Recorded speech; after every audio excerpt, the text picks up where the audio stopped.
Bienvenidas y bienvenidos a esta exploración a fondo.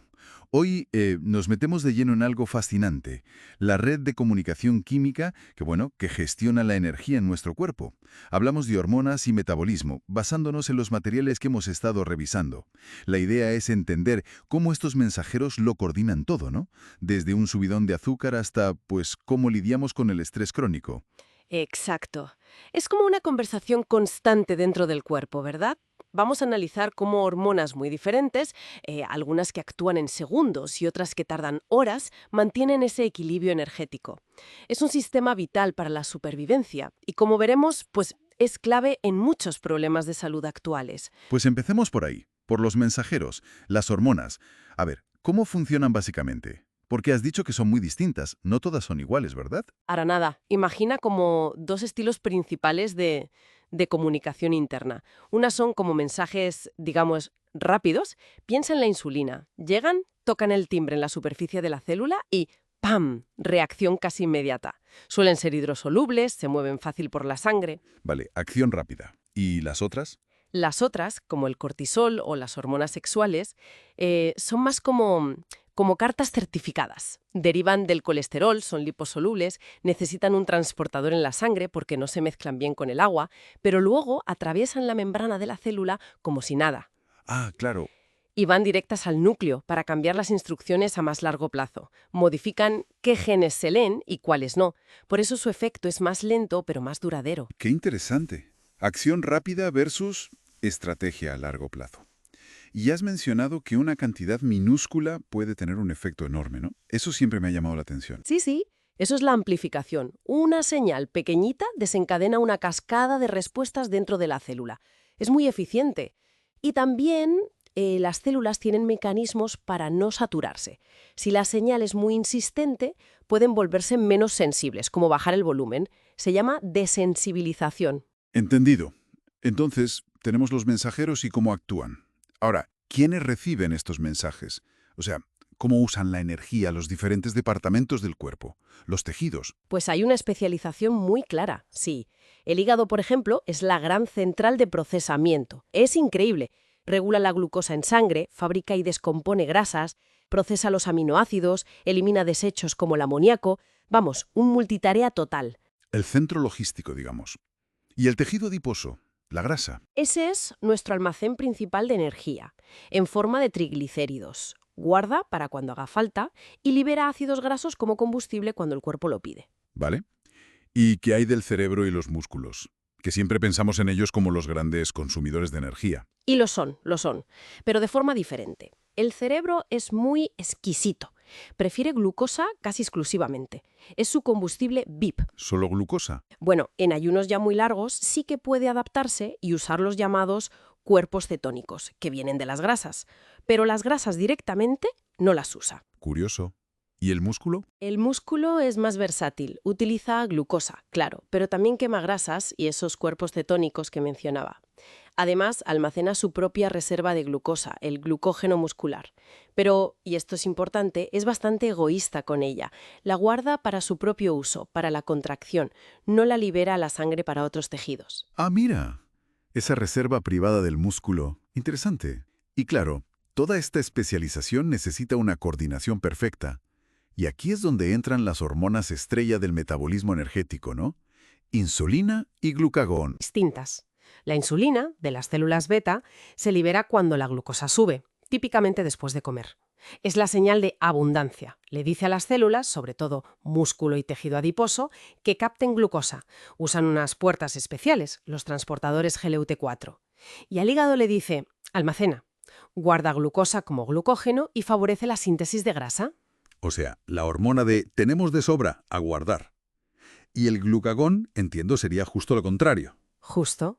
El glucagón, de las células alfa del páncreas, se libera cuando la glucosa en sangre baja, entre comidas o en ayuno. Es la señal de necesitamos energía ya.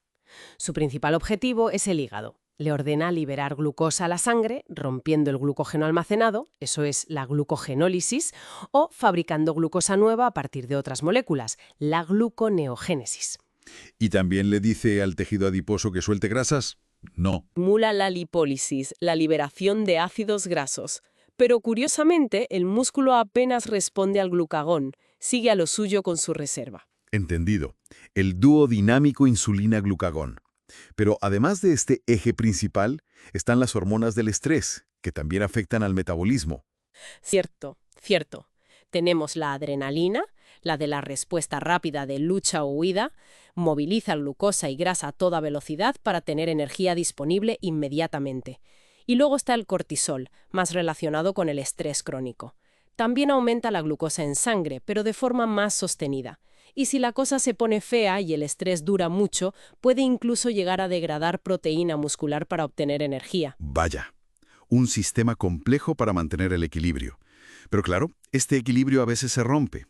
Y ahí es donde entra en juego la obesidad, ¿verdad? Sí, la regulación del peso corporal es increíblemente compleja. Indica muchas señales hormonales y nerviosas. Una hormona clave de la que se habla mucho es la leptina.